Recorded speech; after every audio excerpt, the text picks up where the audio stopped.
നമസ്തേ. കഥകളതി സാഗരത്തിലേക്ക് സ്വാഗതം. ഞാൻ നിങ്ങളുടെ മാധ്യ ചേച്ചി. നമ്മളിന്ന് കഥയരങ്ങ് ദിവസം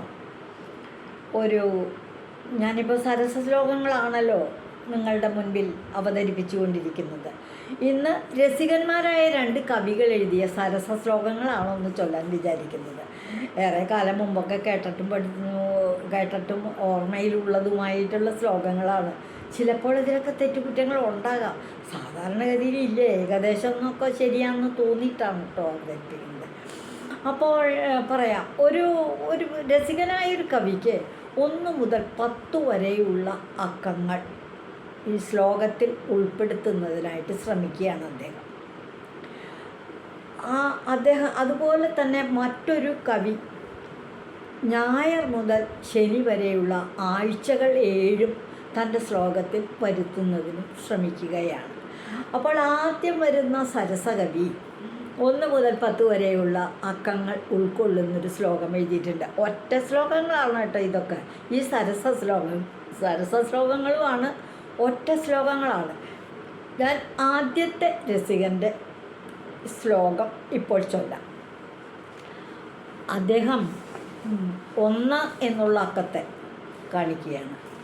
1 2 വേട്ട ഒരുപോലെ തന്നെ 2 ആളെ വേടിയഴിച്ചു. വേട്ട 3 നയനൻ.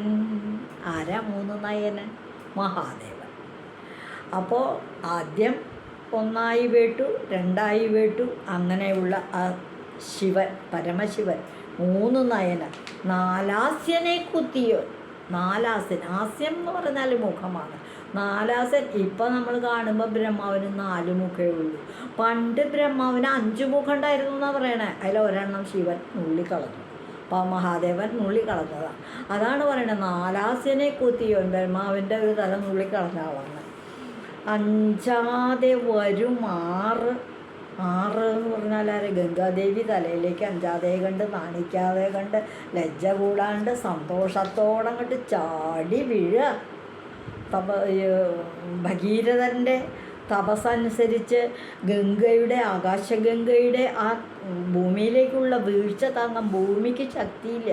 അതുകൊണ്ട് മഹാദേവനെ അങ്ങോട്ട് പ്രസാദിപ്പിച്ച് ഹിമാലയത്തിൽ നിർത്തി ജടയഴിച്ചിട്ട് മഹാദേവൻ അങ്ങോട്ട് നിന്നു. മഹാദേവൻ്റെ തലയിലേക്കാണ് ഗംഗ വന്ന് പതിച്ചതെന്നും ജടയിലൂടെ പലതായി പിരിഞ്ഞ് കൈവഴികളായി അങ്ങനെ ഹിമാലയത്തിൽ നിന്ന് ഗംഗ ഉത്ഭവിക്കുന്നു എന്നൊക്കെ പുരാണ കഥകൾ.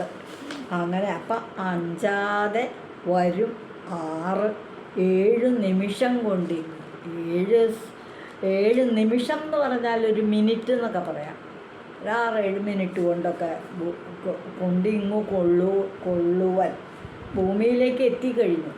ആകാശത്തു നിന്ന് ഇവിടെ എത്തി. 8 തനുവിങ്കൽ 9 രസം നിത്യം സ്ഫുരിപ്പിച്ചവൻ. തൻ്റെ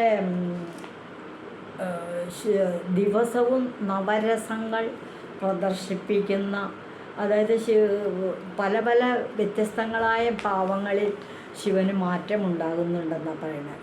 ഉഗ്രകോപിയായിട്ടുള്ള ശിവപ്രതിഷ്ഠ നടത്തിയ സ്ഥലങ്ങളുണ്ട്, രാജാവായിട്ടിരിക്കുന്നുണ്ട്, പാർവതിയായിട്ട് രമിക്കുന്ന സന്ദർഭങ്ങളുണ്ട്. അങ്ങനെ പല സ്ഥലങ്ങളിലും പല ഭാവങ്ങളിൽ മഹാദേവൻ വിലസുന്ന നവരസങ്ങളും പ്രദർശിപ്പിക്കാൻ സാധിക്കുന്ന പല വിഗ്രഹപ്രതിഷ്ഠകളൊക്കെ ഉണ്ടെന്ന് പറയുന്നു. അങ്ങനെ ഉള്ള സ്ഫുരിപ്പിപ്പവൻ, നവരസം സ്ഫുരിപ്പിപ്പവൻ 10 ഏകട്ടെ നമുക്ക് പൂജ്യത. നമ്മളെയൊക്കെ അനുഗ്രഹിക്കട്ടെ സഖേ. 3 കാലുമായി. ചില സമയത്ത് 3 കാലുമായി എന്നുള്ളത് നടരാജ നൃത്തം ചെയ്യുന്ന അദ്ദേഹത്തിൻ്റെ താണ്ഡവ നൃത്തം, നടരാജ നൃത്തം, അതൊരു പ്രത്യേക ശില്പത്തിൻ്റെ 1 കാലിലാണ് നിൽക്കണമെന്ന് തോന്നുന്നു. വാസ്തവത്തിൽ 1 കാലല്ല, 2 കാലുണ്ട്, 3 കാലുണ്ടെന്നൊക്കെയാണ് പറയുന്നത്. എങ്ങനെയാണ് അതിൻ്റെയൊക്കെ നാട്യത്തെ പറ്റിയൊക്കെ വളരെ വിശദമായിട്ട് അറിയുന്നവർക്ക് നടരാജ വിഗ്രഹത്തെയൊക്കെ വിശദീകരിക്കാനായിട്ട് സാധിക്കുള്ളൂ. ഈ രസികൻ ഇത്രയും ഉദ്ദേശിച്ചിട്ടുള്ളൂ. 1 മുതൽ 10 വരെയുള്ള അക്കങ്ങൾ ഉൾക്കൊള്ളുന്ന ഒരു ഒറ്റ ശ്ലോകം രചിച്ചു. നമ്മൾ ഇപ്പം അതൊന്ന് കേൾക്കുന്നു. ഞാനതൊന്ന് പറയുന്നു ഓർമ്മയിൽ നിന്ന്, അതൊന്ന് കേൾക്കുന്നു. ഒന്നുകൂടി ഞാൻ ആ ശ്ലോകം ചൊല്ലാം കേട്ടോ. ഒന്നായി രണ്ടിനെ വേട്ട മൂന്നു നയനൻ നാലാസ്യനെ കൊത്തിയോൻ അഞ്ചാതെ വരുമാറ് 7 നിമിഷം കൊണ്ടുള്ളവൻ എട്ടാകും തനുവിങ്കൽ 9 രസം നിത്യം സ്ഫുരിപ്പിപ്പവൻ 10 കട്ടെ നമുക്കു പൂജ്യത സഖേ മുക്കാലുമായി. മഹാദേവനെ സംബന്ധിക്കുന്ന കാര്യങ്ങളാണ് ഈ ഒറ്റ ശ്ലോകത്തിൽ ഉള്ളതെന്ന് മനസ്സിലാക്കാം. ഞാൻ രണ്ടാമത്തെ ശ്ലോകത്തിലേക്ക് പോവുകയാണ്. ഈ ശ്ലോകത്തിൽ ഈ രസികനായ കവി പരാമർശിക്കുന്നത് ആഴ്ചകളെയാണ്. ഞായറാഴ്ച മുഴുവൻ തുടങ്ങി ശനിയാഴ്ച വരെ. ഞാനെന്നാൽ ഞായറാഴ്ച ഒരു ഗുണവഴിയേ പോകുവാൻ തിങ്കളോക്കും. ഞാനെന്നാൽ ഞായറാഴ്ച പ്രതിനിധീകരിക്കുന്നത് ഞാൻ തന്നെയാണ്. ഓരോരുത്തരും അവരവരെ തന്നെ പ്രതിനിധീകരിക്കുന്ന ഒരു കാര്യത്തിനാണ് ഞാൻ എന്ന് പറയുന്നത്. ഞായറാഴ്ചയില്ല ഞാൻ ഗുണവഴിയെ പോകുവാൻ തിങ്കളോക്കും. ഒരു ദിക്കിലേക്ക് യാത്രയൊക്കെ പോവുകയാണെങ്കിൽ തിങ്കളാഴ്ച വളരെ നല്ലതായിരിക്കും. മാനം ചൊവ്വായി വഹിക്കും. അഭിമാനം സംരക്ഷിക്കുന്ന ദിവസമാണ് ചൊവ്വ. ഇതൊക്കെ കവി ഇങ്ങനെ ചമച്ച് പറയണതാണ് കേട്ടോ. ബുധനതിമതിമാൻ വ്യാഴതുല്യ പ്രഭാവൻ. ബുധനതിമതിമാൻ, ബുധനാഴ്ച എന്ന് പറയുന്നത് അതിമതിമാൻ. മതി എന്ന് പറഞ്ഞ ബുദ്ധി, മതിമാൻ വളരെ ബുദ്ധിശക്തിയുള്ള ആഴ്ചയാണ് ബുധനാഴ്ച. വിദ്യാഭ്യാസത്തിനൊക്കെ നല്ലതാണ് ബുധനാഴ്ച എന്നിങ്ങനെ പറയുകയും ചെയ്യുമല്ലോ. പിന്നെയോ വ്യാഴതുല്യ പ്രഭാവൻ. അവൻ്റെ ജീവിതത്തിൽ അവനിപ്പം വ്യാഴം വന്ന് കൂടിയേക്കല്ലേ, അവന് വ്യാഴവട്ടക്കാലല്ലേ എന്നൊക്കെ നല്ല കാലം വരുന്ന ചിലരെ പറ്റി കാരണവന്മാരിങ്ങനെ പറയണേക്കാം. വ്യാഴം എന്ന് പറയുന്നത് ഒരു ഗ്രഹം തന്നെ, ഭൂമിയും ശുക്രനും ഒക്കെ ഉള്ളതുപോലെ ഗ്രഹം തന്നെ. ആ വ്യാഴത്തെ ഒരു തവണ പ്രദക്ഷിണം വയ്ക്കുന്നതിന് 12 ദിവസം വേണം, 12 വർഷം വേണം. അതുകൊണ്ട് ഒരു വ്യാഴവട്ടക്കാരെന്ന് പറയുന്നത് 12 വർഷം. അപ്പോൾ വ്യാഴതുല്യ പ്രഭാവൻ. വ്യാഴം വന്നാൽ ഒരു വ്യക്തിയുടെ ജീവിതത്തിൽ വ്യാഴം എന്ന ഗ്രഹത്തിൻ്റെ സാമീപ്യം ഉണ്ടായാൽ അവന് നല്ല കാലമായി എന്നാണ് അർത്ഥം. അപ്പോൾ വ്യാഴതുല്യ പ്രഭാവൻ എന്ന് വെച്ചാൽ വ്യാഴം നല്ല പ്രഭാവമുള്ള ആഴ്ച തന്നെയാണ്. നൂനം പൊൻവെള്ളി എന്നീ വക നൂനം പൊൻവെള്ളി എന്നാണ് പറയുന്നത്. വെള്ളിയാഴ്ച നല്ല പൊന്നും വെള്ളിയല്ലേ. പൊന്നെന്ന് പറഞ്ഞാൽ സ്വർണം എന്ന് പറഞ്ഞാൽ മറ്റ് ലോകങ്ങളെയൊക്കെ അപേക്ഷിച്ച് വളരെ വില കൂട്ടിയ അലുമിനിയം, ചെമ്പും, പിച്ചളയും, ഇരുമ്പും ഒക്കെ ഇല്ലേ, അതിനെയൊക്കെ അപേക്ഷിച്ചിട്ട് സ്വർണം അതുപോലൊരു ലോക. പക്ഷേ സ്വർണത്തിന് എന്താ വില. പൊന്ന് നമ്മൾ പൊന്ന് ചേർത്ത് പറയുക എപ്പോഴും നല്ല വസ്തുക്കളെയാണ്. കുട്ടികളെ എൻ്റെ പൊന്നു, പൊന്മണി, പുന്നാരമുത്ത എന്നൊക്കെ പറയുന്നത് പോലെ ആ പൊന്ന് ചേർക്കുന്നത്. അപ്പോൾ വെള്ളിയാഴ്ച പൊന്നുപോലെ നല്ലൊരു ദിവസമാണ്. ദിവക ശനി നിയതം വിദ്യതാൻ വേണ്ടതിന്നി. ശനി നിയതം, ശനി പിടിച്ച ദിവസം എന്ന് പറഞ്ഞാൽ കഷ്ടകാലമുള്ള ദിവസം എന്ന് പറയുക. ശനി ദശ ഒരു വ്യക്തിയുടെ ജീവിതത്തിലും വളരെ മോശമായ അവസ്ഥ എന്നൊക്കെ പറയും. പക്ഷേ ശനിയിലും നന്മകളൊക്കെ ഉണ്ട്. ശനി നിയതം വിദ്യതാൻ വേണ്ടതിന്നി. ജ്ഞാനമ്മേ എനിക്ക് ഈ വിധത്തിൽ ആഴ്ചകളെ പറ്റി ഈ അറിവൊക്കെ കിട്ടിയത് എവിടെ നിന്നാണെന്ന് തന്ന ഒരച്ഛൻ. എനിക്ക് അച്ഛൻ പറഞ്ഞു കേട്ടിട്ടുള്ള അറിവാണ് എനിക്കിത്. എൻ്റെ അച്ഛൻ പറഞ്ഞിട്ടാണ് ഞാൻ കേട്ടേക്കണേ എന്ന് പറയാറില്ലേ സാധാരണ സംഭാഷണത്തിൽ പലരും.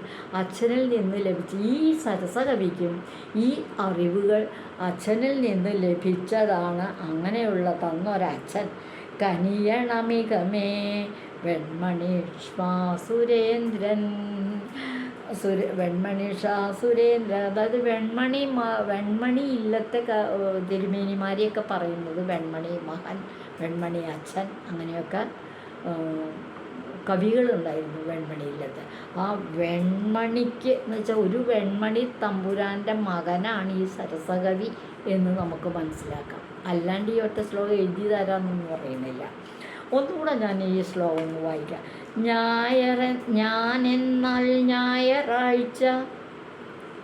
ഞാനെന്നാൽ ഞായറാഴ്ചയ്ക്ക് ഒരു ഗുണവഴിയെ പോകുവാൻ തിങ്കളൊക്കും മാനം ചൊവ്വായി വഹിക്കും ബുധനതിമതിമാൻ വ്യാഴതുല്യപ്രഭാവൻ നൂനം പൊൻവെള്ളി എന്നീ വകശനി നിയതം വിദ്യതാൻ വേണ്ടതിന്നീ ജ്ഞാനമ്മേ തന്നെ തന്നൊരച്ഛൻ കനിയണമികമേ വെൺമണിഷ്മാ സുരേന്ദ്രൻ. ഈ ആഴ്ചകളെ പറ്റിയുള്ള വിവരം മാത്രമല്ല, കവിയുടെ പ്രാർത്ഥനയിൽ, അച്ഛനോടുള്ള പ്രാർത്ഥനയിൽ ഒന്നുണ്ട്. എനിക്ക് അറിവ് തന്നത് എൻ്റെ ഗുരു, അച്ഛൻ. മാതാപിതാ ഗുരു ദൈവം എന്ന് പറയണ പോലെ എനിക്ക് അച്ഛൻ ഗുരു കൂടിയാണ്. എനിക്ക് പല അറിവുകളും മറ്റു പല ജ്ഞാനവും തന്ന അച്ഛനെയും ഞാൻ ഈ ശ്ലോകത്തിലൂടെ വന്ദിക്കുകയാണ്, പ്രാർത്ഥിക്കുകയാണ്, നമസ്കരിക്കുകയാണ്. അതായത്